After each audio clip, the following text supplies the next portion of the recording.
All right, guys, what's up? Welcome to the Onelife Podcast. Today, we've got the pleasure of having Connery. Thanks for being here. Thank you. He's a coach at Smash Iron Fitness. If you don't know what Smash Iron Fitness, that's where we had Jay and Carlo. Yeah. What is Smash Iron Fitness, and why do you like training there? I've been training with Smash Iron for close to 3 years now. Okay. Next month, it'll be 3 years with them, and I've loved every minute of it. I'm really actually grateful that I've actually been able to coach at Smash Iron for as long as I've been able to. It's just like being one of the younger coaches there. And when I first started, especially, I was like 22, 23. I was like fresh, super young. super young, super fresh. And so just like having the access and being around older, strong men who are kind of already sharing the message I want to share with this world and who are already kind of doing the things I want to do. Okay. Like whether it's in coaching, learning from them, or just being a man, even like learning how to grow up, be more of a man, and like how I carry myself in this world. Huge, right? Yeah, huge. But it's also the environment. The environment is huge at Smash Iron. So it's a bit more of a strength and I would say functional training gym. Yeah. So, which most gyms are they? Lift heavy weight, get muscle, and can't touch your toes, yeah, exactly. but look good in the mirror. Yeah, so it's smaller than like, let's say, a commercial gym, but the diversity and type of training you can do and the tools we have there is so different than a commercial gym. And I know Carlos said like when you want your jiu-jitsu, strength, power, bodybuilding, it's all there at your disposal. And also too, you've got open, friendly people who are happy to answer questions. Yeah, absolutely. Which is huge, right? Yeah. Like I know at commercial gym, I don't feel comfortable walking up to anybody at the gym and asking questions. It's just a weird vibe in the commercial gyms, and you don't get that at Smash, do you? No, I wouldn't say so. Yeah, because like there are some big dudes there that lift some serious weight, but they're the friendliest guys, you know. It's like which is at awesome, first you right? might see them, you're like, oh, dude, like that dude's like 300 pounds, tatted, lifting 600-700 pounds, but a teddy bear. Just a regular guy, right? Even Even Cordell, I always say that about him. Yeah. Big dude, and he's the most friendly guy in the world. Yeah. But to look at, you're like, whoa, he looks intimidating. Yeah, but he's like one of the friendliest guys I know. So you find that with most people there. Yeah, absolutely. Gotcha. What type of coach are you? You mentioned it previously. Give me details on. So I like to label it, not really put myself in a box, but like holistic health and fitness coach. Holistic health and fitness coach. And so I like to try to take my client into account like as a whole human. I know that sounds crazy, but no, I'm interested. Because I know it's crazy, like they are humans, you know, they're not robots. And so like they have outside lives, they have stress, they have kids, they have all these other things. And it's like, how is that training and taking care of their health impacting their overall quality of life? And so we're not just thinking just the aesthetics. Of course, the aesthetics can sometimes be a beneficial thing, a byproduct of the lifestyle we're living. Right? Exactly. Yeah. And, I like how you said byproduct. Yeah. Not the primary, something it comes with. Exactly. Yeah, I like that. Yeah, because now it's like a lot of like reverse engineering of like, let's focus just on the aesthetic without taking, because it used to be you would look good if you were healthy. But nowadays it's like, let's first do the aesthetic. So not true, right? Yeah, exactly. Dude, you got bodybuilders who like can't touch their toes. Yeah. They're dropping dead from heart attacks, too much stress on their body. And I always say, like, people who, like, I'm 42, I can put body fat on if I don't eat well. And I feel like that's a good indication of me being healthy or not. Yeah. Whereas, like, someone who's built like a greyhound and's always got a six-pack, you don't know if they're healthy on the inside or not. Because from the outside, they look healthy. But it doesn't necessarily make them healthy on the inside, does it? And that's kind of what you're getting at, isn't it? Yeah. Yeah, and also just, like, thinking of the training-wise, also, like, the way each part is connected, like the body is connected in a whole, and like everything connects. And so it's like if one thing's out of balance, other things will take a hit or will be at cost for that. Okay. And same things with nutrition. You know, it's like it's all out of balance. So what, at an early age, like you're a young guy, what made you start thinking this way? This is interesting thinking. This is not something I've heard from many people. I've always kind of been on that direction, but I'd probably really say it started probably when I was like 18, 19, I started really looking into health and fitness. But first, like most guys especially, would be, let's just get jacked. Let's put on as much muscle, get strong as I can, at the cost of like, let's say, eating poor quality food, putting in supplements. Wasn't even crazy supplements, it was just like crazy pre-workouts, that's it. And then like putting anything in my body to see the scale go up.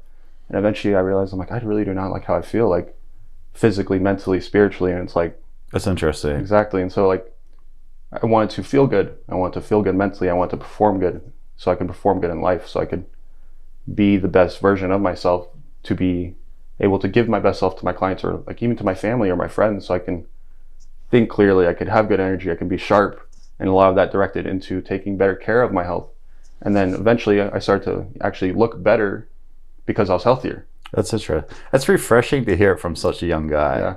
That's a very mature way of thinking. So that's refreshing. Yeah, it definitely took some time. Are you into martial arts or anything? Yeah, I started jiu-jitsu around a year and a half ago. I was going to say you must. I could tell that your mindset is jiu-jitsu. Yeah. And I think that's where a lot of that come from, that development through jiu-jitsu with the mindset. I would say I've always kind of been in that direction. Okay. On that mindset. I feel like they go together. Yeah. I can kind of see it in you. Yeah, it definitely helps though, having that mindset with jiu-jitsu. And like I said, it's only been a year and a half, and it's taught me so much of just like on and off the mat, you know, and just like, man, it's like, I thought my body was like pretty bulletproof before then. Like I could get into any position, I could do this and that, and like my body was strong, but not just like in the sense of like I could lift a lot of weight, like I could be, because it's a matter of like being able to get into the positions, but being strong enough to get into those positions with control. Because like, let's say full range of motion, yeah, and being able to get there safely with control.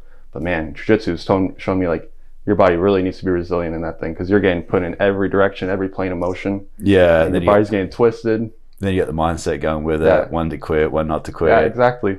And so it's like with life, you could even compare it to like with when to quit, when not to quit, which you just said. Because and like when Joe Rogan got his black belt, right? Yeah. Did you see his speech? I watched it years ago. I can't remember So right now. What he says, he goes, I've done some amazing things in my life. I've accomplished some really good things. He goes, this would have to be the best thing I've ever done. Yeah, really? And I mean, like, this guy hosts UFC, he's a comedian, he's traveled the world, he makes millions of dollars, and he's like, achieving my black belt has been the best thing I've ever done. Yeah. And that just kind of goes back to how amazing that is, and how much discipline, how much time, how much everything it is to achieve that, right? Yeah, absolutely. Yeah. Yeah, big thing is like, because it's like being a black belt, like I have such a small grasp of what that actually is, but let's say I'm just a blue belt right now, but like, which is still amazing. Yeah. I'll kind of just make a quick point about being a blue belt. So like I've been training for a year and a half, and when I first started, I tracked every week.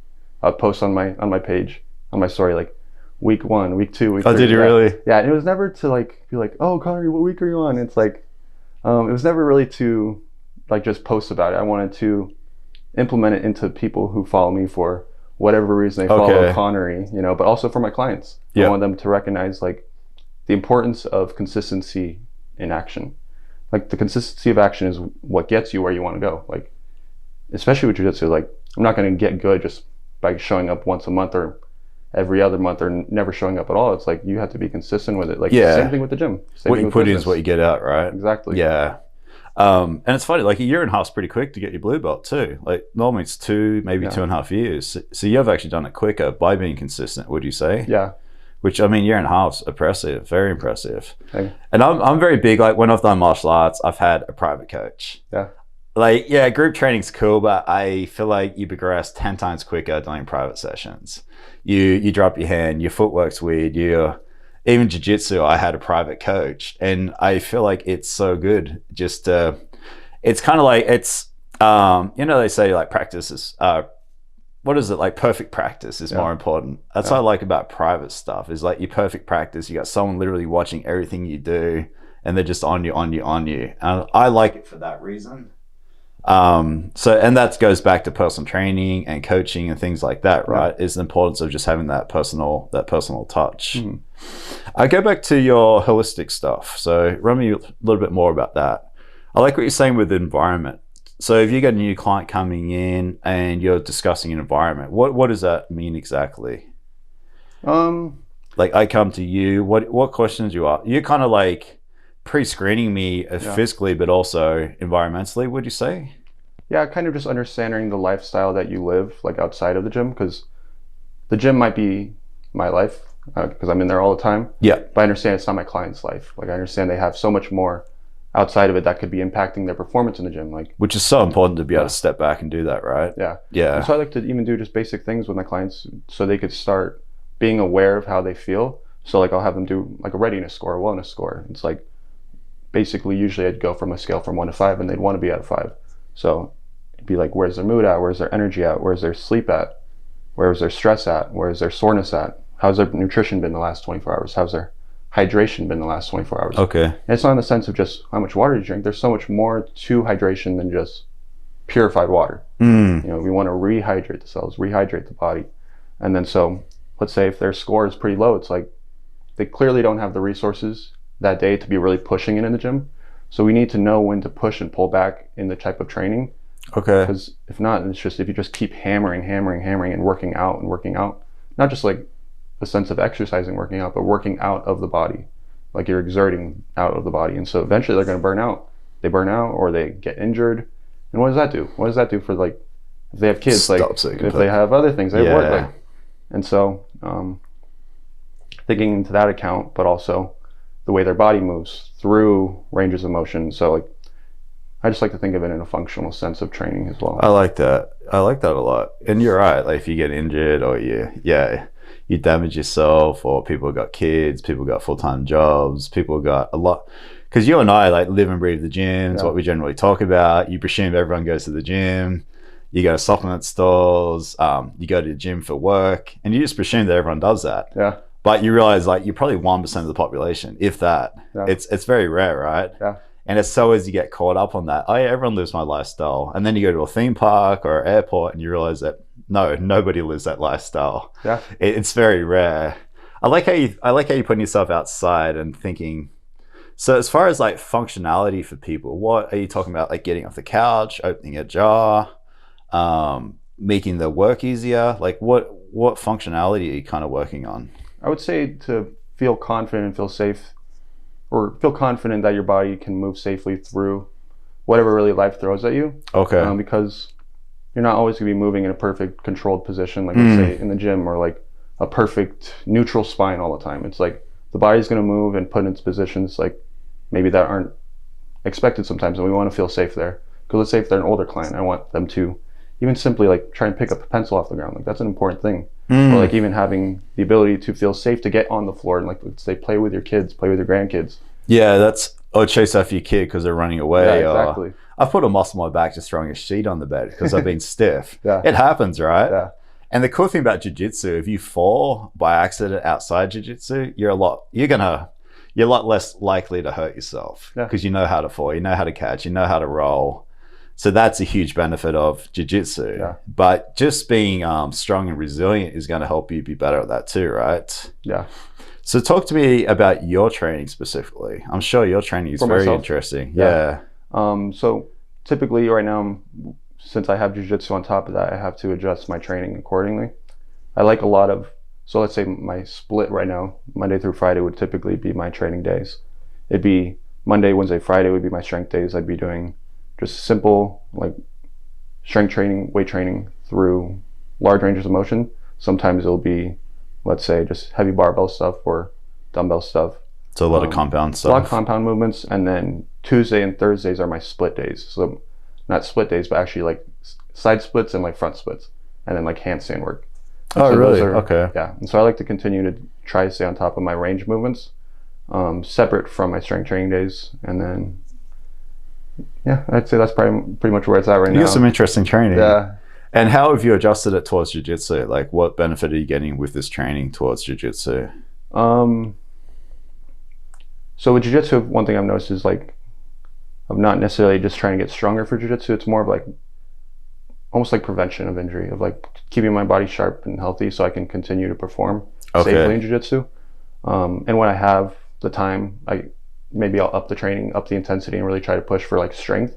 Majority of the time, it's usually just to keep moving, keep my body healthy right now. Okay. Are you quite flexible? Yeah. Yeah, I can get leg behind your head yet? I can't do I've never played around with those ones. I can get side splits, I can touch the floor. Oh, can you really? Side splits is awesome. Yeah.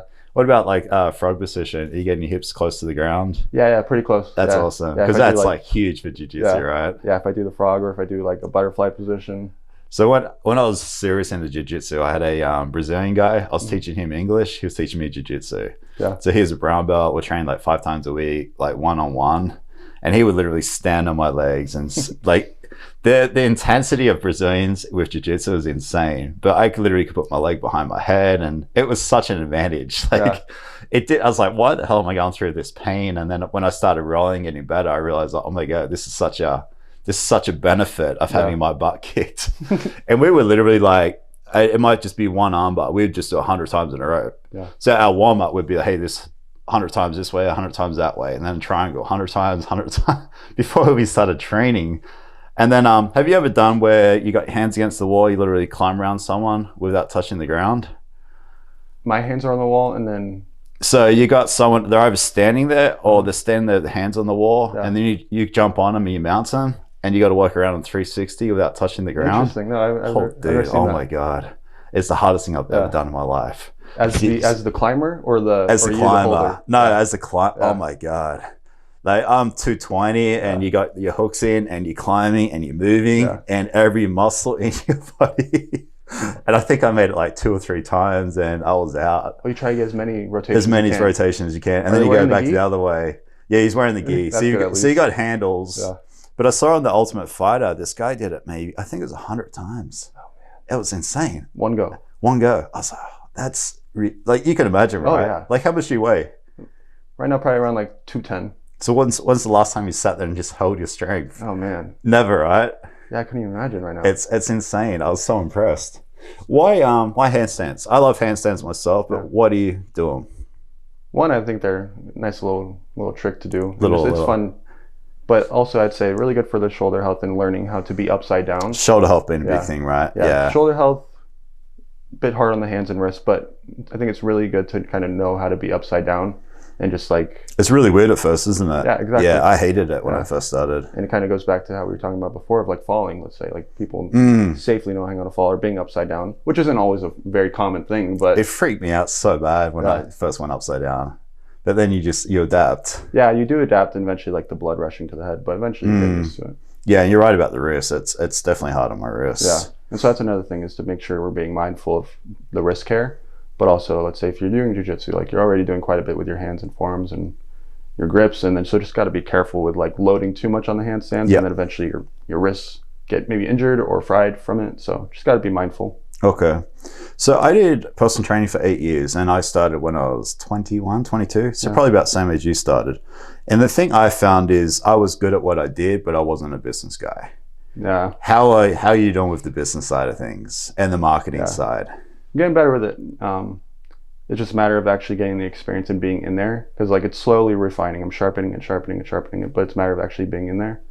Mind you, social media didn't exist when I was doing it either, which is huge. So that's a huge part for me. It's like that's where I get majority of them. But the thing I don't like social media, so I don't want to be on there. But I understand it's part of the game. I'm on the same. I'm all over social, but I hate using it. Yeah. And I would say 90% of the time it's just for work. Yeah. And then that 10% I might dabble before I go to bed or something, and that's it. Yeah. But I don't like using it. I'd much rather be out doing something, enjoying life. Yeah, definitely. Like it's part of the game. You kind of have to play the game a little bit. And, sometimes I wish I could just focus on the coaching aspect, the craft of and not worry about anything else, right? Not worry about the business. Just give me a client and let me give him 110%. Yeah. And I don't want to chase new clients or chase payments or market myself.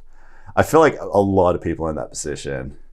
And that's the tricky thing between like being like, I guess like the business guy and like the entrepreneur. The entrepreneur is the one who is okay with everything. So what are you doing as far as marketing? Is it just social? I'd say social is the biggest thing. I'm not really doing anything too like fancy outside of that. It's pretty much just social media. How do you use social? Word of mouth. That's really it. It's just like I keep posting my like content for myself of my personal brand, but also my clients, and then reposting through there, and then people finding me through there or word of mouth. Are you providing value? Are you giving out information on social? Are you talking diet? Are you talking training? Are you documenting your jiu-jitsu still? I kind of do all three. Kind of a mixture of all of it, more of it into my life, and then kind of just seeing maybe the benefits that brings me for my quality of life and the things that I can do with my life and just what health brings. But I'm not giving a ton of detail at the moment. I would like to, like a little bit more value. Yep. Are you before and after showing your clients much? Yeah. Are they okay? Like you using them to like market with? Yeah. Sometimes I won't include their faces, or depending on them, or just providing their info, or maybe testimonials, or performances in the gym, because even like performance in the gym is such a great transformation as well. That's progress, progress in movements or skills or being able to do movement better. That's progress, It doesn't always have to be for them like just a physical transformation, because there's so much more that they can start questioning, like, are they improving here, there? So much more, right? Exactly. Touching your toes. Yeah, exactly. Something so simple. Gotcha. So your marketing style through social, and then word of mouth. You're getting a lot of referrals through word of mouth. Yeah, I'd say at first that's probably one of the hardest ways, but eventually when it gets some momentum on it, and it's like a snowball effect, and then once when you get a few good ones, it just ripples from there. Yeah, I like to call them like sneezes. People who like sneeze, talk about you. There's a book I read, I can't remember what it was, but it talks about like creating more sneezes. More people are likely to talk about you and recommend you. And that's word of mouth. And that's just over delivering and doing a good job and being passionate about what you do, and they'll continue to talk about you. Your diet, I'm sure your diet's pretty interesting. Yeah. What's your diet kind of like? Yeah, so it's kind of like the same thing with my own personal type of training. Like, it's refined through the years of like understanding my body better and learning what works better for me, because in the end we're all so different. Of course there's like a general direction we could all kind of head when it comes to physical training in the gym, but also with the way we eat. But there's definitely details each person's going to need differently, and different approach. What do you think the general direction is and should be? I would say cut out the things that aren't really, whether it's irritating your body, like let's say your gut, your skin, your energy, your mental clarity, cutting those things out. But that also takes some pretty good awareness of how your body feels, and then start implementing things that are a little bit better for you. Like, in your natural direction would be like just natural whole foods. Natural whole foods, cut out the things that aren't serving your body well, and then just keep refining. Like, you're like, okay, this isn't really, I don't have good reactions from this. Maybe I should swap it out, cut it out. Or how do you start that as a whole? How do you become understanding on how your body's feeling, and then that process of elimination? Like, what do you recommend starting at? Yeah, so that's a tough thing, because like a lot of people, it is tough, right? Yeah, it's because it's one thing to have just be like, okay, this is good food, but it's tough to have that awareness. And so, kind of like what I was saying earlier with like the readiness score, the wellness score, that's a good way to start, is to actually start taking into account the things that you're witnessing about how you feel. Okay. And then that's important. And then let's say with food, start tracking, maybe, like I said, how's my mental clarity after eating this food? How's my stomach? I like that. That's interesting. That's very interesting. Like, how's my skin? How's my digestion? I feel like having a nap right now. Yeah, exactly. I like that. That's pretty basic, but that's powerful. Yeah. I like that a lot. I saw was at Walmart last night, and there must have been a 10, 12-year-old girl, and she was obese. And I remember thinking that she's probably never going to know what it feels like to be healthy and normal. Because most people get to your age before they start to go downhill. Yeah. So your whole time through primary school, high school, you felt good, you're functioning at a good capacity, and then you start to get obese and lose that. But she's never going to know that normal feeling. And it's very upsetting. It's like she's not really been ever given a good chance. Yeah. You know what I mean? Absolutely. Yeah, it really bugs me. It really, like, the whole childhood obesity really gets to me. Yeah, because they say, like, that child specifically, or any child like that, they could be overfed but still starving, because they're still lacking nutrients. It's still lacking and starving nutrients. I love that, which is eating McDonald's and not getting what you need. Exactly. And that's why you continue to keep eating, because your body's trying to find what it needs. Exactly. Whereas you can just have a small meal, exactly what your body needs. And it's like having water with some salt in it, right? Yep. All of a sudden your body's like, hey, that's what I needed. I need that salt to absorb that water. Or you could keep drinking that water and your body's not absorbing it. So I've never heard that before. I love how you say that. That's very interesting. And then do you have a specific type of diet? Like, do you go more like plant-based, more vegan, more throughout meat? The years, like at first I was eating pretty healthy. Like, let's say 5 years ago, I thought I was like, yeah, I got my health pretty down. I got my nutrition pretty down. And then I started refining it more. I was like, okay, maybe there's more I need to adjust. And then like kept refining through time. So like, let's say a few years back, I was pretty heavy meat based, maybe low on the carbs, low on the sugar. And I thought, like, I felt good, but then I was like, okay, I don't feel good. There's something off. And then so I started reintroducing carbs back in my diet, like whether it's like white jasmine rice or potatoes, sweet potatoes. And then eventually I started reintroducing like sugars, like good sugars, like raw honey, raw maple syrup, or like even fruit. Fruit is such a simple thing. And then, but stuff wrong with fruit. Yeah. And then but good thing that I got from like the heavy meat diet, or like a carnivore-ish diet, was the importance of good quality meat and the way and the sourcing it comes from. Yep. So like if it's wild, pasture raised, organic, grass fed, whatever it may be. And so that was a great thing I took away from that. But that's still kind of a big priority of my meals in my diet is prioritizing good nutrient dense foods and the quality of exactly. what. Okay. And then I'll implement some like fruits, veggies, some carbs, and then but good protein always. Gotcha. How do you afford to eat grass-fed meat? Because it's expensive. Yeah, it is expensive. But I've been doing it for so many years now. Even when I was dead broke. Like, gotcha. But it was always. I'm glad throughout the years I found the way to continue to reinvest back my money into my diet and the importance that it has. I don't eat out much. Like really, the main foods I eat is the meals that I make, and so it's like one because I know the quality and the sourcing that my food is going into. Vegas is unfortunate that it's not a ton of natural organic foods always. It's hard, right? Because as you know, we don't have farms here, so it's really hard. So that's why it's always beneficial for me to one, cook my meals, but two, it's cheaper than eating out. And then so I'd say the meat is the heaviest toll on the pricing.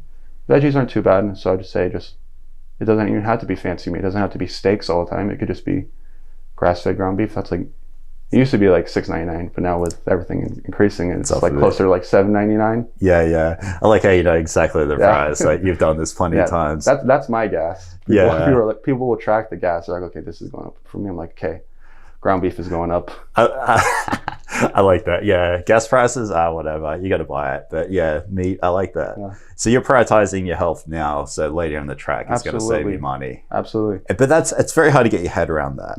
Yeah, it's hard to wrap your head around that, especially let's say with people don't have that, who've never been to that side of real health and a real robust life, like what it really feels like to be really healthy. Like you just feel on fire on life, and because that's the biggest thing for me. It's like, of course I like to look good, but the biggest thing is I want to be a high performer in life. I want to be able to perform good so I can have good energy for, like, let's say building businesses. I can be the best version of myself for my family, my friends, my future wife, or whatever it may be, or the people around me. And it's like, if I'm not taking care of my health and I don't have good energy, eventually I'm not going to be able to perform the way I want to perform. And so that's why investing in my health is so important. So I always talk about this. It's like most people don't. They got indigestion, they got heartburn, they're burping, they're farting, they got all these things on a daily basis. And I'm sure you don't experience any of that ever, right? Not much. And it goes back to being healthy, doesn't it? The better you eat, you don't have to put up with these daily symptoms. You don't have to be taking heartburn medicine. You don't have to be. Would you kind of go a little bit of detail on that for me? Yeah. So like, big thing of health is, it's a matter of what you eat, but it's also a matter of like what you're absorbing and what you're actually digesting. Which comes back to a lot of it's going to be the quality of the food and the way you're eating it. And I don't think people are mindful enough when they're actually eating. They're just kind of sitting in front of a TV screen, just chowing down food and taking huge bites of foods that they're not actually breaking down and spending the time to actually... Even that, right? Exactly. Yeah. And being mindful of the way they're chewing it, breaking the food down to properly digest it. And then and that goes on top of, let's say, the food they're eating or the quality of their gut health. And so they're not breaking down.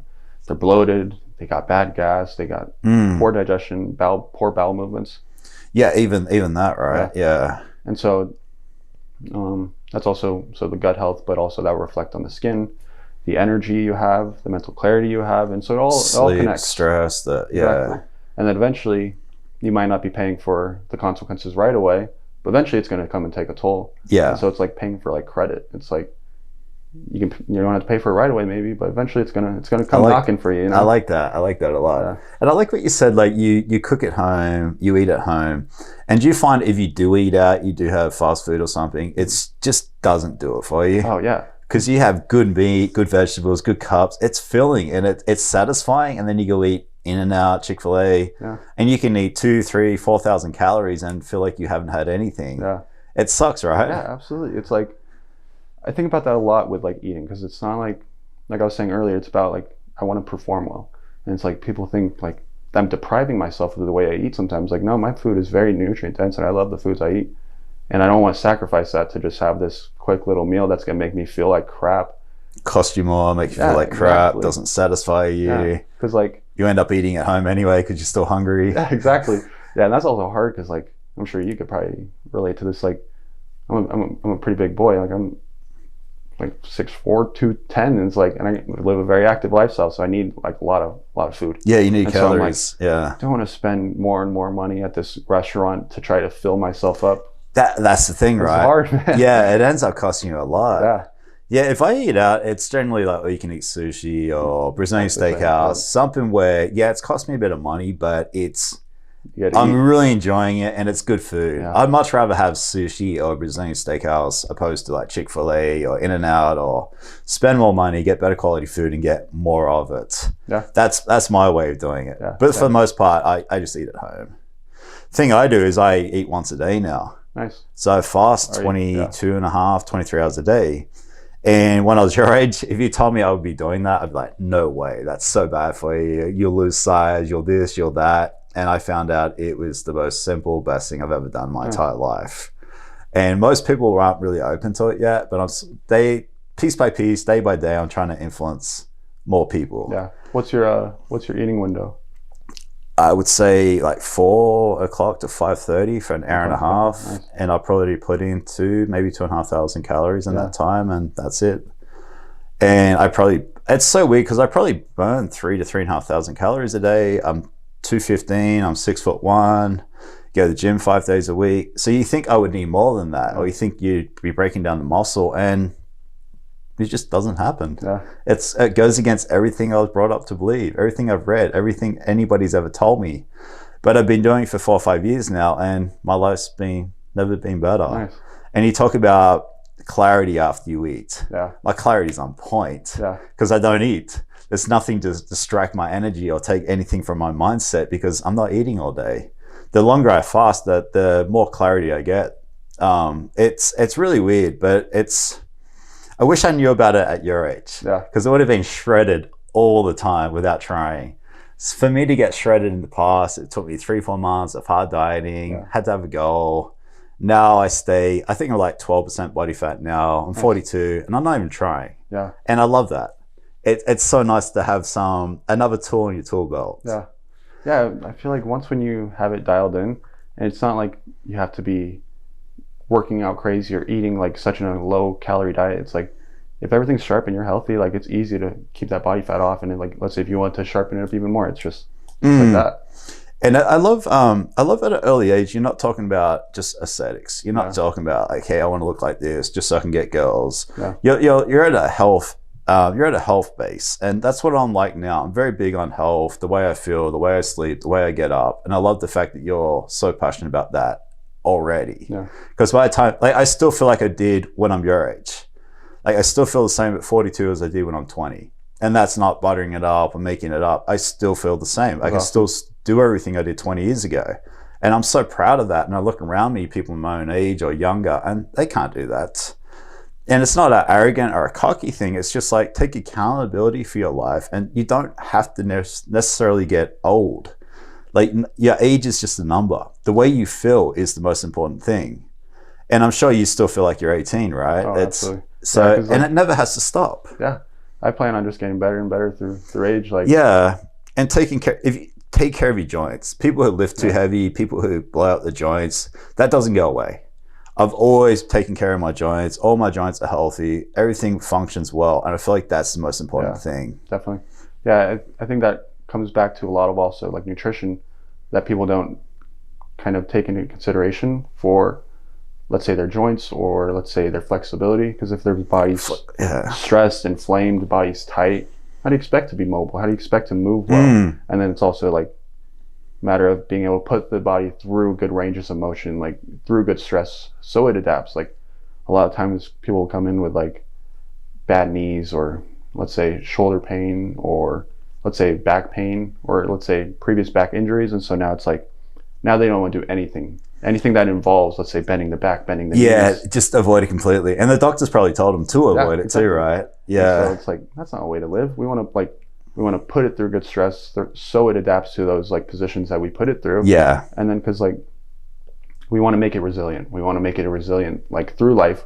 So like the spine moves, the spine flows, the spine rolls, and it's like flexes you know. So if I come to you and I'm like, hey, I'm in my 40s, I got a shoulder injury, I don't like pressing because it hurts. Yeah. You're gonna start with flexibility. You're gonna start with getting the inflammation away, and then you're gonna start me using that shoulder. Correct? That's what you're getting at. Yeah. And so it's just like progressively overloading or progressive movements to eventually get them to be able to do certain movements. It's not gonna be like one of my favorite movements is a Jefferson curl. What's a Jefferson curl? So it'd be like a spinal flexion roll, and so you're rolling down the spine on the wall or just standing. So you'd be standing. You're standing with a barbell. That's what I typically like to use. You can use a kettlebell, dumbbell, PVC pipe. PVC pipe I would recommend first. PVC pipe just because you're not loading. As much as I love the movement, you have to be safe. You have to be careful. But you can say that about any movement. You can say that about bicep curl, bench press. Like PVC pipe on the ground. So you'd be standing, PVC pipe in your hands, kind of like how you would hold it in, let's say, an RDL. Okay. Like a barbell RDL. And then you'd start with the chin, tuck the chin, then roll the shoulders forward, and then hitting each point of the spine. Gotcha. And then eventually getting down into a full pike position where your arms are reaching. Yeah. You don't see it very often, but it's becoming a little bit more popular lately. Gotcha. One of my absolute favorite movements. And what are you getting at? Yeah, sorry. I'm about to touch on that. Great for the back. Yeah. Like I said earlier, like the spine does move. It's not going to be in a perfect neutral spine all the time. And so great for the back, making it strong and resilient, but also great for the posterior chain of like the glutes, the hamstrings, the calves. Like, and especially I like to, have you ever seen a slant board? Oh, what is it? A slant board?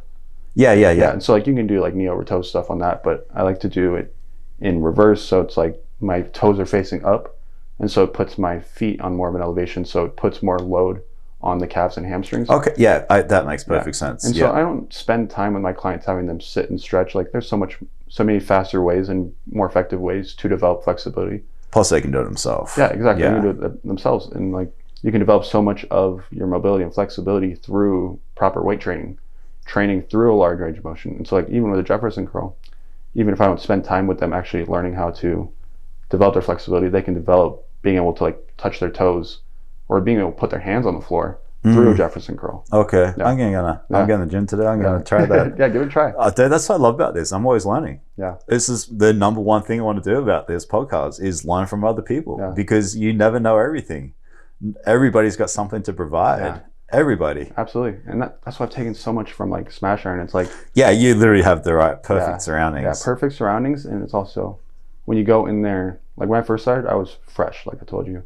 But also I was like a young kid and like probably thought I knew everything. Thought I was maybe some hotshot, but like you realize like, wow, there are people who are levels ahead of me on this. Yeah. And like, but you can pick so much from them. And it's like, it's not that there's a hierarchy, but when I went in there as a young man, it's like, okay, I respect these guys very much because like they've already put in the work and I'm learning from them and they're willing to give me offer the advice and info that they have. It's like same thing with jiu-jitsu. It's like with the higher belts, it's like they're more than happy to help you, right? Yeah, exactly. There's no arrogance in jiu-jitsu. Yeah, because like if you're on good terms with them, I don't want to be bad with the higher belts because then that prevents me from learning from them the way I want to learn. They're not going to bring you under the wing and help you out, right? Yeah. One of my favorite sayings is 2 ears and 1 mouth. Listen twice as much as you speak. And people who talk, they don't generally learn the least. I had a question for you and I lost the track. So we got diet, we got the range of motion. Do you meditate? Do you do yoga? Do you do cold therapy? Do you any type of fasting? Do you do anything like kind of different with what you do? So I did do fasting for quite a while. I think one of the issues I had with fasting was the coffee earlier. So now I've been implementing it with some good sugars to kind of break my fast a little bit. But that's the only thing. So I still do kind of a fast kind of diet. You don't like black coffee? I love black coffee, but I noticed it had a little bit more stressors on my body. So poor reactions from it. Okay. That's interesting. As far as like my thyroid or like adrenals. And so I started implementing. You're very self-aware. I love that. Yeah, I try to be. Very self-aware. Yeah, because like if not, then like I realize the shift that it has in my mental, physical. I love that. I have black coffee every morning, but I find I'm fine with it. Yeah. It doesn't really I just like having it. Yeah, absolutely. Like for some people, it's like a culture thing. It's satiating. It's a ritual for them. It's like and some people can react perfectly fine off it. Everyone's so different, you know. But as well as some of the other things you're asking about, I meditate every once in a while, not as much as I used to. I used to be fully into it, full hyper spiritual. Did you really? Yeah. So why aren't you on it now? Was it good? Was it bad? Are you just not consistent with it? I think one of the hardest things is actually finding the time for me. Okay. Because I'm pretty much at the gym. Is meditation 101, right? Exactly. Is dedicating the time to it. Like the cliche saying is like, if you don't have 10 minutes to meditate every day, you should do 40 minutes every day. Like, I like that. And so it's like, you get some good sayings. Yeah. But it is hard though. Like I do have, I got a very full schedule, and it's like, what do I want to pull back from? But also, yeah, I'd say that's the biggest thing on meditation wise. Love reading. Oh, you do? Yeah. Awesome. Reading. Let's talk books. Let's talk books. Let's talk. What do you read? Anything really. Like I love Stoicism. I love philosophy. Oh, very interesting. Love health. Really? Obviously, health and nutrition books. I'd say those are my main avenues. Do you love to learn? Love to learn. Love That's that. the biggest thing. Are you reading business books too? I did read quite a few. Not at the moment. Biggest thing for me is like, even with reading, I love reading. I love journaling. I love writing. I love getting my thoughts on a paper just to think things out. But it's like, big thing for me now and for how long is think less, do more. So I want to try to, because like if I just keep thinking about like all the details of like my system of training or like of how to get someone healthy, this and that about life and like what is life type things, and so like it kind of limits you from action. So it's like it's good to think about those things, you know. Yeah, it's like, yeah. Don't wait for all the answers to start taking action on the things you want to do in life. I can't believe your age. Like, it's like talking to someone my age. Yeah. it's really, like I said, it's refreshing. It's nice. I've definitely grown up for the last few years, especially. It's like life has continued to force me to continue. Yeah. To grow. What are your parents like? Like, what do your parents do? Like, it's got to come from somewhere. Like, you don't suddenly wake up like this. There's got to be some type of. My mom's in the healthcare industry and business. Yeah. My dad was a dentist. My dad passed earlier this year. I'm sorry. That's okay. So that's also helped me grow a ton. Okay, I could see that. Yeah. Because it's like now the torch has been passed. Like now you got to man up. Exactly. Yeah. And so it's like it's kind of what life is. You know, it's just got to keep moving. And that's it. Yeah. No, dude, that's crazy. So some of the books that stand out to you, some of the things that have had a big influence on your life. What type of books come to mind? I feel like you got some good ones for me. Yeah, I have a pretty large library, and I your audiobooks, or you sit there and read? I prefer reading the books. Okay, I'm an audiobook guy. Yeah, I did like audiobooks, especially because of the driving or with working out and stuff like that. I'm more podcasts now when I do audio stuff, so I usually do that. Okay, but I do like the physical book because I like to read it. I like to mark it up, and I also would like a huge library. Yeah, dude, that's the problem I'm having. I knock out about 60 audiobooks a year, but I don't have anything on the wall. I wish every time I bought an audiobook they sent me a hard copy, because I would literally have the biggest library. And I would love to have that library. And so I feel what you're saying. Yeah, because there's definitely some audiobooks I've loved, and I'm like, okay, I'm definitely gonna get a physical hard copy. Or I do end up getting lost or put in some box, and they're scattered somewhere. Whereas my phone's just like jammed full of like. So give me top 3 books that stand out to you. They don't have to be your favorite, but just some of the ones that have had influence. I'll give you some ones that I've read this year. 2 that I really liked that I just finished recently. One was Breathe, and one was Breath. Is that talking about breathing through your nose? Yeah. I've got to read that. I keep hearing about that. I think it's like James Nestor. I might be wrong. And then I might be mixing the two, Breathe and Breath. But there's 2 separate books. One is by Hicks 2 different authors? Yeah. One is by Hicks and Gracie, so jiu-jitsu book. Oh, is it really? Amazing book. Oh, wow. I'd love to read that. So it just talks about his lifestyle, his upbringing through jiu-jitsu. That'd be amazing. And how like the Gracie family came about to be. And that dude's got so much knowledge. Oh, so much. And it just makes me like realize, I'm like, man, I live such a soft life. Really? Like hearing his story. Brazilians are tough, man. Yeah, dude, exactly. Brazilians are so much tougher than us. That's literally the life we live now. It's just such a soft, docile life. And no activity, no real challenges. So it gives you good perspective and appreciation. I want to read that. Yeah, I'd highly recommend that book. Not even for people who are just in jiu-jitsu, but just even like the mindset, flexibility, like spirituality. Yeah, I could totally see where that's going. He has a great philosophy on life, but also on jiu-jitsu. Love that. What else? Two more. So Breathe and Breath. Okay. Yeah, the 2 separate ones. And like I said, I'm not sure. I keep forgetting which one's Breathe and which one's Breath.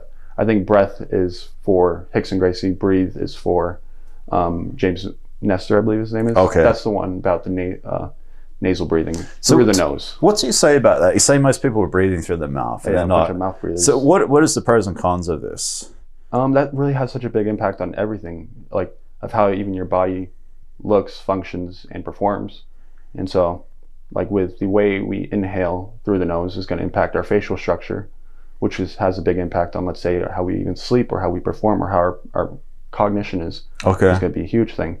And it's hard because it continues to develop through the years, and it's not always an instant fix, but it's going to be sometimes challenging work to get back into nose breathing, because it's not super comfortable for some people, even for myself, because like, let's say I'll try to be mindful of breathing through the nose in the gym, but especially with jiu-jitsu. Jiu-jitsu is hard because like you just get into that sometimes like really heavy breathing. So I try to stay composed, try to stay calm, so I can continue to breathe through the nose properly. Why don't we naturally breathe through our nose if that's better for us? I think we did naturally for quite a while, and then I can't remember what exactly caused it, but it just started shifting in the direction of us starting to breathe more through the mouth. And then, because like back in the day, like they were, let's say with like our ancestors or former civilizations, like they would be mindful of things without even really knowing the science behind it. Like they trusted the true nature of things before knowing the details. Stop questioning everything. Exactly. Yeah. Okay. And so it's like they were there before science. And so they would, if they got done with like, let's say breastfeeding their child, they would instantly close the mouth so that the child could properly breathe through the nose. Interesting. Or if they see them sleeping in the middle of the night with their mouth open, they'd go and close it. Really? And that was just like instinctual. Yeah, instinctual. That's interesting. That's such a thing. It's such a true thing as instinctual things of trusting true nature of your instincts. It's just weird because we do so many things naturally and we don't question it, but you think breathing would be the most obvious one we would do right. Yeah, and it's like we're going back, it's like we're kind of reversing things now and like starting to look back at health differently.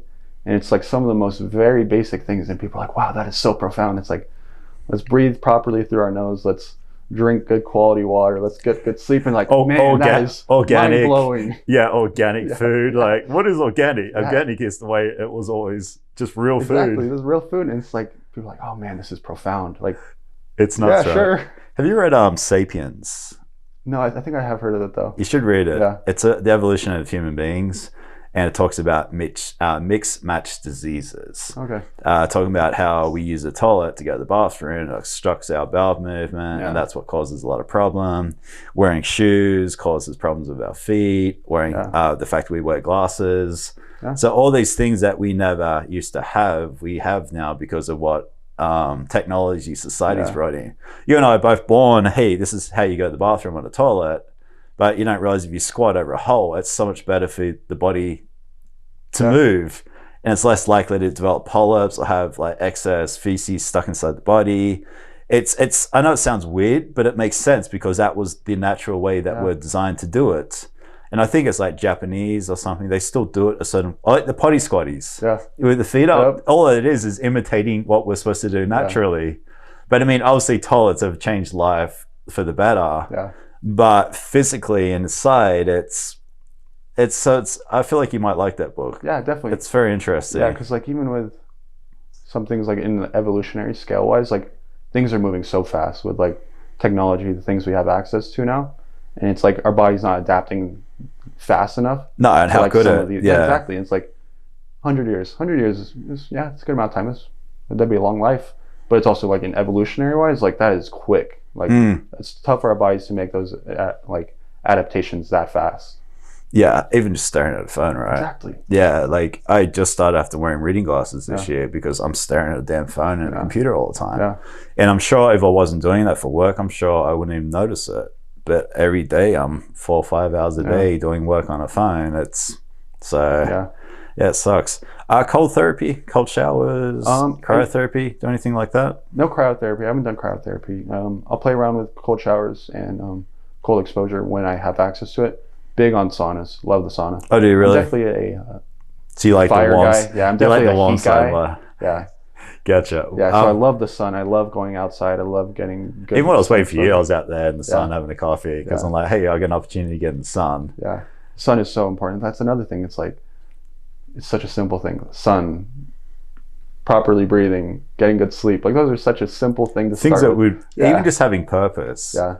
I'm a big believer a lot of depression comes from a lack of purpose. Yeah. And the fact that we're so spoiled, we don't have to do much for ourselves anymore. We wake up and like, hey, I've got nothing to do today. Therefore, I'm depressed because I got nowhere to be. And it's finding a purpose and trying to figure out what makes you happy, help other people, provide value. I feel like that's where like true happiness comes from. Yeah. And I feel like you're living and breathing that. Yeah, definitely.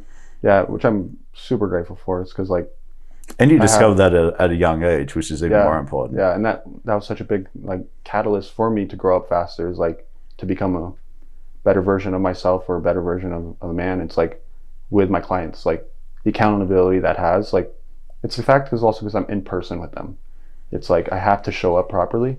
It's like, because if I'm not taking care of the things that I'm telling them to take care of, like to have the resources so I can be the best coach I can be with them in person. And leading by example. Exactly. Because if I just show up and I'm like low energy, I'm not feeling good, it's like, that's not going to help them. And so it's like there's accountability on myself. So I take care of, like, let's say the things the night beforehand. So I get good sleep. So I eat the right food. So the next day when I'm with my clients, I can be there with them, you know? And you seem like you want to be there, you know? Exactly. And when you enjoy it, you're passionate about it, right? Yeah, like if I talk about something I'm passionate about, I'm like throwing my hands around on this and that.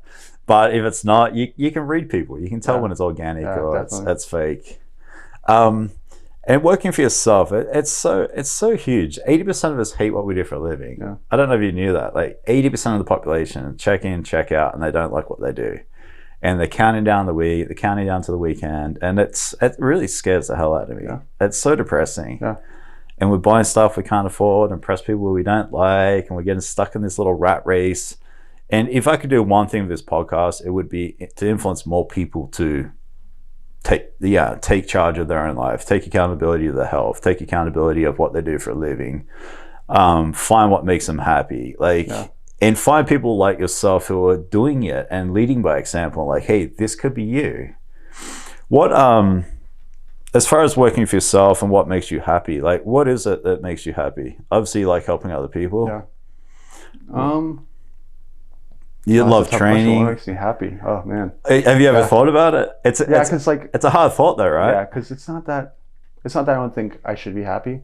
I just don't pursue much of happiness just because it's like, it's more of like direction and the things I actually want to accomplish, of like, because I don't think people always have to be constantly happy. No. So like, I'm not saying that's what you're saying, but it's I don't think people always have to be happy, and I think people chase sometimes too much of just feeling good. And it's like there's like reasons, social media being a big one. Yeah. And so it's like it's more of direction and the things I want to share with this world, and more of the message I want to share with this world, and like the quality of the life you can have by taking care of your health and to live a robust, resilient, strong life and a long life and age properly, like how we should age. And so that's more of what I care about. Quality of life you're getting at too, quality right? of life, that's the biggest thing. And I'd say that kind of what makes me happy. What's some of your goals right now? Like goals? Like with your training, with your business, outside of? For my own personal training, there's not really too much on my goal list of like working out wise. Black belt jiu-jitsu next year. So I've been hitting a lot of my range goals, like being able to do side splits or front splits or. That's huge, right? Yeah. For someone who you're not a gymnast or anything, you're just very flexible because you worked on it. Yeah, it took me some time, but now it's like fully unlocked. Now I can fully do it, and so. Are you doing like P&F stretching to develop that flexibility? Yeah, there's quite a few. What are your kind of your techniques that you're using? So I like to do circuit style training on that. I like to do, let's say if it's ballistic stretching, static or like active holds, sometimes even reps through ranges as well. So like pulses, ballistic stretching, active holds, passive holds. Gotcha. And sometimes even just basic stretching. But a big thing is strength through those movements. Yeah, that's the thing. Flexibility and strength go together, don't they? Yeah. You can't be flexible without being strong. I don't think people realize that. Yeah, because like I would have clients come in a lot who are hypermobile, who are like they can go everywhere. But also the thing is they had no control of the positions they could get into. Yeah. Versus some of the people who are opposite who were just strong. They couldn't get into positions because they were super tight. And so it's like a blend of both. You want to be strong enough to get into the positions with control safely. Yeah, I like that. What other goals have you got? So like outside of the training wise, it would be more of just continuing to scale my business how I want, like in person, and also want to work towards getting online as well. That's a big thing, because like in person, as much as I love it, it's only so scalable. You can only scale it so much, I can feel like. And so it's trading time for money, isn't it? Right. And so I was talking to someone about this recently. It's like a totally different paradigm shift that, like, let's say because like before the pandemic, I was working 4 jobs. I was working at Smash Iron, I was working at another commercial gym, and then I was working at a day club, and I was working at a nightclub. Oh, were you really? And so my body hated me. Yeah. Because just trying to get by. Yeah, just trying to get by, trying to make like the amount of money I wanted to make, but and then eventually try to continue to grow my business. And then during the pandemic, when everything hit, I was like, I don't want to do those anymore. It's like I want to try to double down on this, make this work. And at first, when things started to open back up, it was tough to like try and make that as a full-time income, and eventually continue to push it, continue to grow. And then eventually I got to the point where I was like, okay, this is nice. And so it's like nice that fact that I was able to start making an income fully from just coaching. But like I was saying earlier, it's like a paradigm shift, like from being an employee, set wage, and they set your hours, and then making the shift to being your own boss, and then making your own hours, your own price setting, but then eventually setting it to that next shift is the goal, to make that next jump, which is a totally different shift. So there's something I just read recently. It was like, if you try to catch 2 rabbits, you catch none. Yeah. And like it's kind of like you kind of had a safety net by having other jobs, which means you're kind of dabbling with the coaching, but you weren't quite, I'm not saying you weren't committed, but you weren't committed as much as you had to be if you cut that safety net away, right? Yeah. And by doing that, you excelled more in what you're trying to do. Yeah, definitely. But it's hard to break away from that. Yeah. So what was is it just because your hand was forced because of COVID? Was that kind of like a blessing in disguise in a way? I think for a lot of people, the whole thing was a big blessing in disguise, big make or break for a lot of people. And I took the full jump, and and just like you learn more by doing it, right? Yeah. You can't. It's like it's nice to dabble, but jumping in and committing, you're more likely to figure it out. Yeah, that's the biggest thing, is gaining experience, like actually getting some skin in the game, and like actually getting out there and actually doing it. And it's like, as much as I love to learn, it's like if I'm not applying the things I'm learning, it's all just theory. So like I need to get out there and actually apply these things of coaching. Have you read E-Myth? It's called by Michael Gerber. It basically, I think I've heard of it though. Yeah, it basically teaches you how to step back from your business and kind of like trading time for money. If you're making $300 an hour, it's still only so many hours in a week. It's only you're pretty capped. Yeah. So how do you step back? How do you delegate? How do you set up systems where other people can potentially do it for you? Yeah. And that could be you like stepping back, having other trainers train your clients, but you training those trainers, and then, but then you also got the online. How would the online thing going to work for you? Like what's the plan with that? So I have multiple ideas and directions I want to move towards. Maybe like one direction would maybe be more like one-on-one, more of my general population type of people. And then maybe eventually I would like to start helping maybe some athletes as well, but that'd be a little bit less hands-on, maybe a little more of a member volume size. So like provide as much value as I can, but it's not super hands-on. They'll have their info, they'll have their programs, they'll have everything that I can give them, but without being super personalized and to them, because if they wanted that, that'd be more of the specific one-on-one. Does that make sense? Yeah. So that's the goal. It's because like I want to impact more people than just, let's say, Las Vegas. Well, that's the thing too. Trading time for money, like one-on-one. You're only helping one person at a time. Yeah. But you got access to the whole world. Yeah. So that exactly like what you said. I want to be able to impact as many people as I can, not just in Las Vegas, not just the U.S., but as far as I can go. Exactly the same as this. Like, people in Vegas are watching it right now, but one day someone in England's watching this. Like, oh my God, you changed my life. Yeah. You never know. Yeah. But what I do know, if you don't do anything, nothing's going to change. Yeah. So like, I like that you're thinking that way. And then goals outside of work and training. You got other goals you're working on?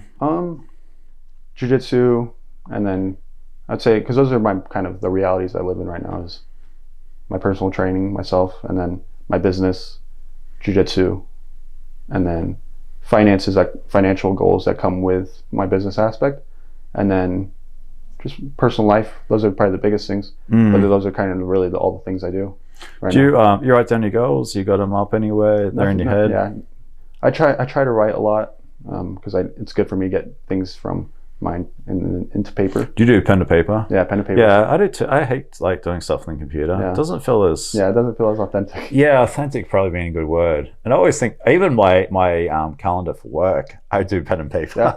I don't know. I prefer it. Yeah. Maybe I'm just too old and I just can't adapt to the I don't know. Yeah. It's weird. Yeah, I do like the calendar for like the phone wise, the digital one, but everything else I try to always do paper wise. Even just simple things like having a calendar is such a simple thing, but such a game changer on organizing.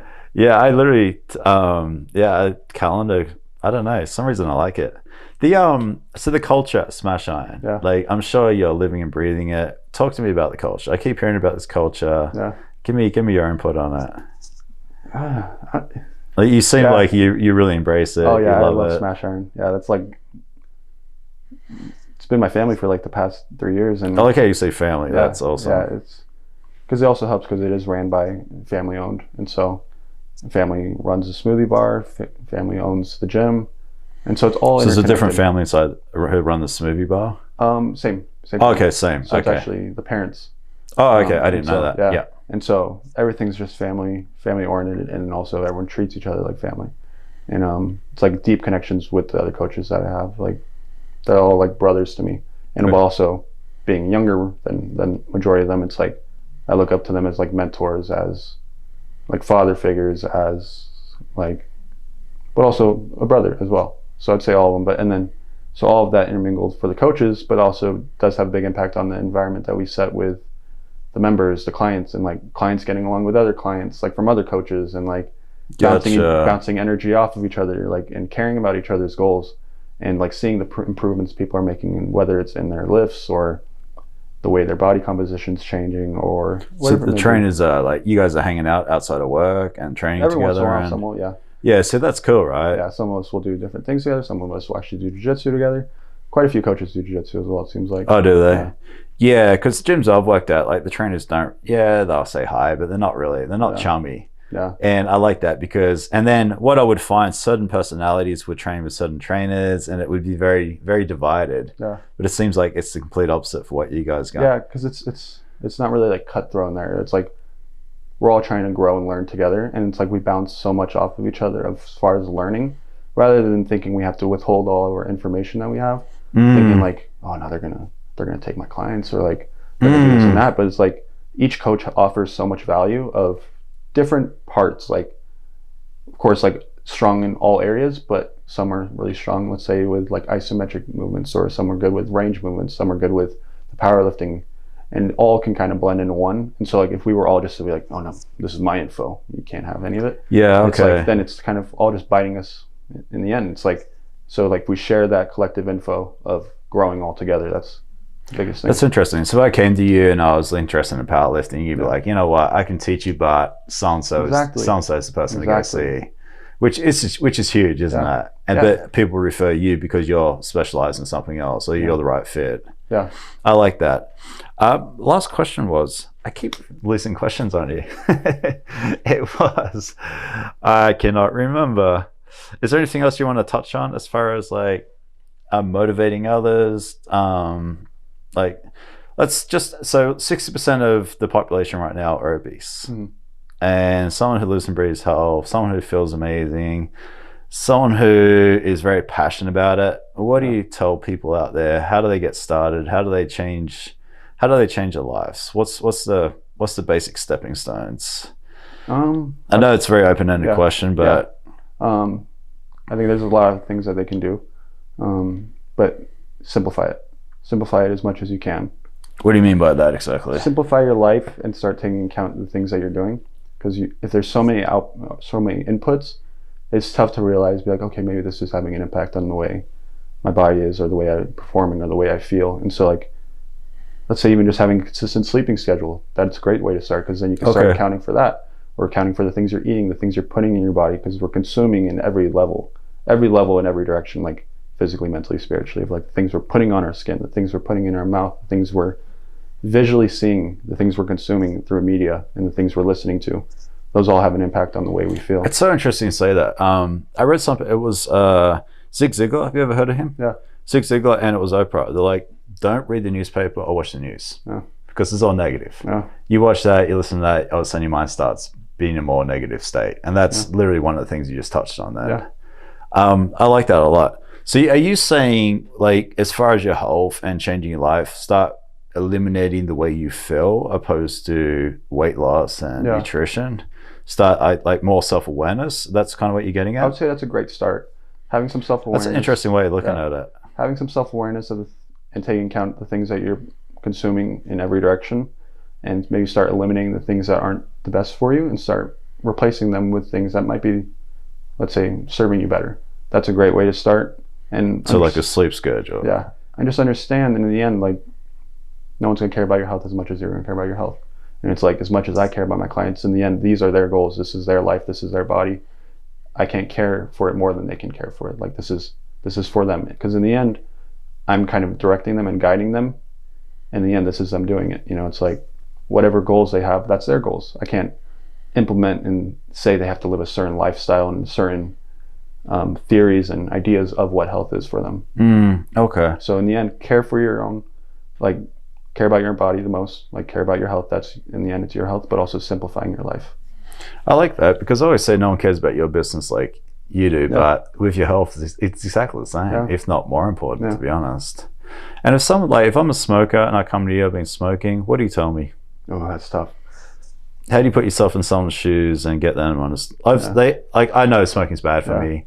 Not that I smoke, but I mean, if I was, and I know it's bad for me, someone drinks too much, someone smokes, how do you change their mindset? How do you get around that? Yeah, those are tough, because it's not, I'm sure, as you know, as being that you've coached, like, there's so much more to outside of it, and it's like a psychological aspect that is now being part of the training.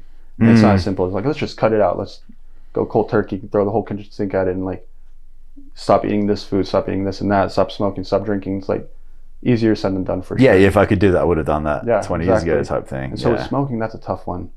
I'm not sure what I really have to say on that one, because like, in the end, they probably know what the consequences are. They know what they're doing. Yeah, 100%. They're an adult. And so big thing is always coming back to what's their why, what's their reasoning, why do they want to try to take care of their health? What do they care more about in this life that would change their health? I like that. Does it make sense? Yeah. And so it's like, what would give them a reason that they care so much about that they would be willing to sacrifice the things that they're doing that this is going to be more important than this. And so it's like, let's say they have kids, and let's say they want to see their grandkids. I'm like, do you want to see your grandkids down the line? Then you might want to start looking at the life you have and the life you're living, and the impact that might have down the line of being able to see your grandkids, or even being able to play with your grandkids. Being able to play with them would be great, but even getting to see them, the fact that you'd be alive till then. Yeah, which you're not likely to be. Yeah, if you keep down the road. That's interesting. Have you, as far as like business mistakes, done anything stupid? Anything you're like, oh my god, I can't believe I did that? Or no, I'd say I'm perfect. No, definitely. Like, what's some of the things you've learned through the time? Yeah, so like, there's lessons in every direction that you can take from, like, and I definitely went down some routes that probably weren't the best for me, of like health, or like just getting lost as a young man and trying to find my direction in life, and like, sorry, repeat the question. Like lessons you've learned from like making mistakes. Like not a lesson for me, but when I first started personal training, I was like, oh yeah, I got my, I'm able to personal train. I'm going to sign up to this gym. Now I got to pay $200 per week to this gym, and I got to go and get my own clients. And I was like, oh crap, I'm shy. Yeah. Not necessarily introverted, but I was very shy at the time. I was like, oh crap, I got to walk up to complete strangers and convince them to pay me money. Yeah. And it was the best thing I ever did in my life. I was so shy, and now I'm so confident, and that was the changing point for me. Yeah. But I mean, what's some of these things you're like, oh no, I can't believe I did that, or I can't believe I do this now because I did that? Yeah. Nothing that comes to mind like specifically, but it's just continuing to fail in certain directions and being willing to suck at things at first.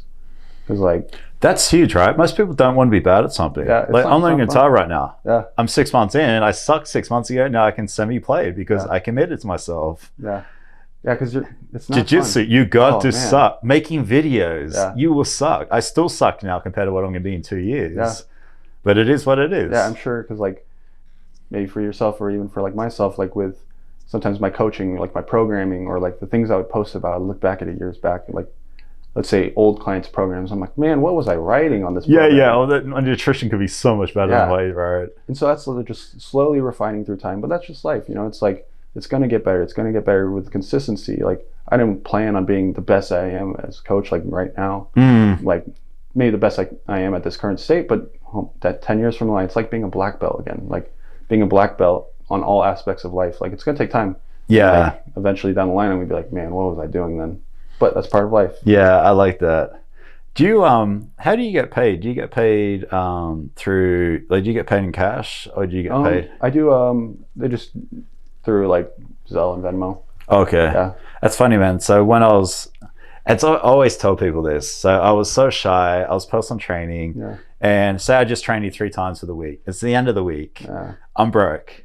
You've got $100 in your pocket, which is my money that you've got there to give to me because I just trained you for the week. Yeah. And I'm too shy to ask for the money. And I live on beans and rice for the weekend because I was too shy to ask you for the money that you had in your pocket, which you brought for me, which you generally forgot to give me. Yeah. And that was probably one of the biggest lessons I learned as a trainer, and one of the biggest things I went through, like being young, being broke, and just not having the confidence to, now with business, I'm like, hey, where's my money? Yeah. Like, and not in a rude way, but I'll make sure I get paid, and I'm totally fine asking for it. But I would be client after client who generally just would forget to pay me, and there wasn't Zelle, there wasn't any alternatives. Yeah. So if I didn't get it off them then and then, I didn't get paid, and it would stress me out really badly. So like the actions and choices of like not doing it right then and then stresses you out more. Absolutely. Down the line, you know? Yeah, just by me not being confident enough to ask for money or try to make a sale or. But that's how you grow. Yeah, especially with coaching. At first, it was hard to like the financial part of like having the confidence of one setting prices of like being like, these are my prices and my worth is and being like, instead of being like, how is this price wise? You know, it's like, and now it's gone to the point of like where I feel confident in charging the rates that I can charge, and then 2 of also obviously getting the payments as well is important. Yeah, it's nice. Even my business now, I'm so like, this is what I'm worth, take it or leave it. Yeah, and not in a rude way, it's just I know my worth now. Yeah. And I'm busy enough and I'm able to knock clients back and I got enough money behind me where it's okay. I don't need all the work. I'll take the work that pays the right money, and then I'll over deliver just like you are, right? Like, so I think that's it. That was amazing. Perfect. Thank you so much, man. Yeah, It was thank you, man. Absolute pleasure. And good luck with everything, dude. Thank you.